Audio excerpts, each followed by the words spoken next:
La nouvelle a surpris tous les Français. Jean-Pierre Pernaut est mort ce mercredi 2 mars, à l'âge de 71 ans. On savait qu'il se battait contre un cancer des poumons, mais en début d'année, tout semblait se passer au mieux. Mais ces derniers moments, sa femme quittait l'hôpital où il était entré en urgence, les yeux pleins de larmes. Jean-Pierre Pernaut avait voulu être transparent pour les millions de téléspectateurs qui lui étaient fidèles sur le trésor de TF1. Alors il avait parlé de son cancer.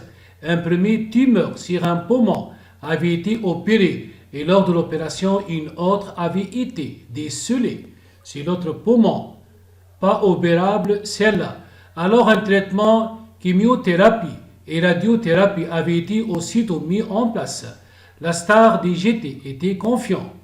D'autant qu'à ses côtés, il y avait bien sûr ses 4 enfants, ses aînés d'un premier mariage.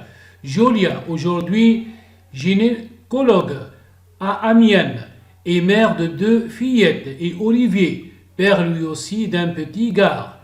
Et ses 2 Benjamins, Lou, 19 ans, étudiante en architecture, et Tom, 18 ans, qui fait ses études à Lille.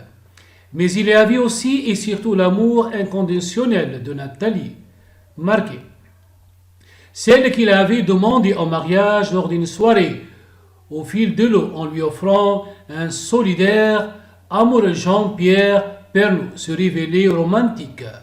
Jean-Pierre Pernaut et Nathalie Marquet prévoyaient de déménager. À l'annonce de la maladie, Nathalie Marquet, grosse fumeuse comme Jean-Pierre l'était, avait 10 jours au lendemain arrêté, solidaire de son mari. À Noël, il avait tenu absolument à partir avec leurs enfants aux Maldives. Chaque année, il tenait à faire en famille un voyage exceptionnel. Mais celui-là semblait lui tenir particulièrement à cœur, comme si un pressentiment intime lui imposait une certaine urgence. Au retour de leur vacances, après un contrôle à l'hôpital européen Georges Pompidou à Paris, où il était suivi, le sourire revenait sur les visages de Jean-Pierre et Nathalie.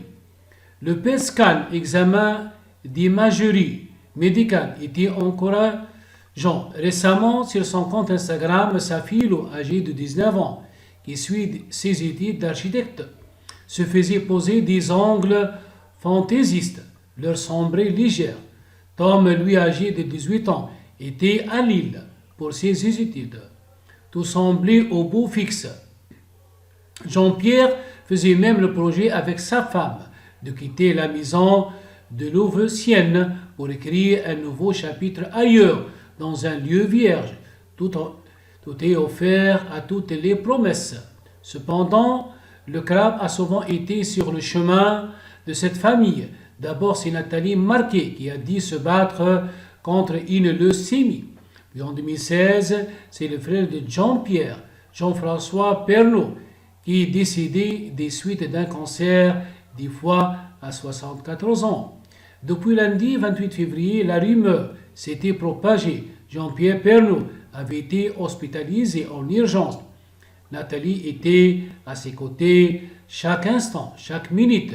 Ce n'est que le soir, vers 20 heures, quand on la voyait qui était cette bâtisse de verre et avançait tête baissée, les yeux pleins de larmes et le cœur en deuil, noir comme le post qu'elle a publié sur son compte Instagram mercredi 2 mars à 5 heures.